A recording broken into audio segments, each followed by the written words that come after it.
Au moins concernant le Mali et les bases militaires françaises en Afrique, il n'a pas parlé thaïlandais. Par exemple, un élément de la France-Afrique qui est quand même indéniable, ce sont nos bases militaires. Nos amis britanniques ont un empire colonial 2 ou 3 fois plus important que le nôtre en Afrique, n'ont pas de bases militaires.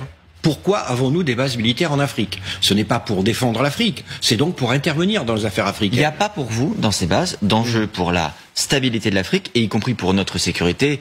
On prend souvent l'exemple du Mali, ça avait été fait parce qu'il y avait une poussée de djihadistes, l'intervention française en 2013. C'est aussi ça l'idée qui est derrière, c'est qu'en Afrique, il y a bien évidemment la souveraineté des pays et le risque djihadiste derrière, dans certains endroits. Alors, tout d'abord, je crois que le Mali, il fallait intervenir face à cette poussée djihadiste vers Bamako, mais pourquoi sommes-nous restés?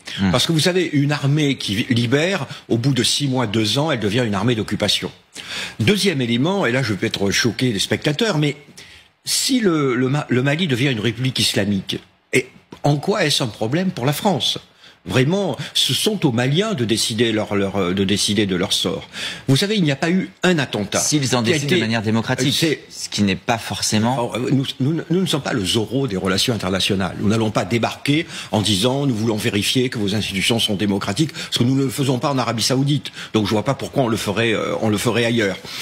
Non, mais vous savez, ce qui s'est passé au Mali, essayons que ça ne se reproduise pas, et donc nos armées doivent être beaucoup moins présentes, et nos relations avec ces pays doivent être, je dirais, moins incestueuses. Mais nous sommes responsables pour vous des sentiments anti-français qui se sont développés. Ce ne sont pas les djihadistes, ce ne sont pas l'influence russe qui aussi a œuvré contre nous. Non, mais les Russes, c'est anecdotique dans cette affaire. Hein. Ils surfent sur une vraie vague anti-française.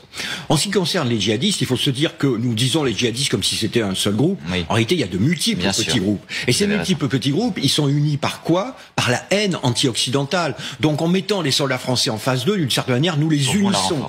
On les renforce. Ancien ambassadeur français et ancien directeur général des affaires politiques et de sécurité au ministère des Affaires étrangères. Il le dit, ces bases militaires font de l'ingérence, point. Ils projettent leur puissance chez nous sans que cela nous dérange.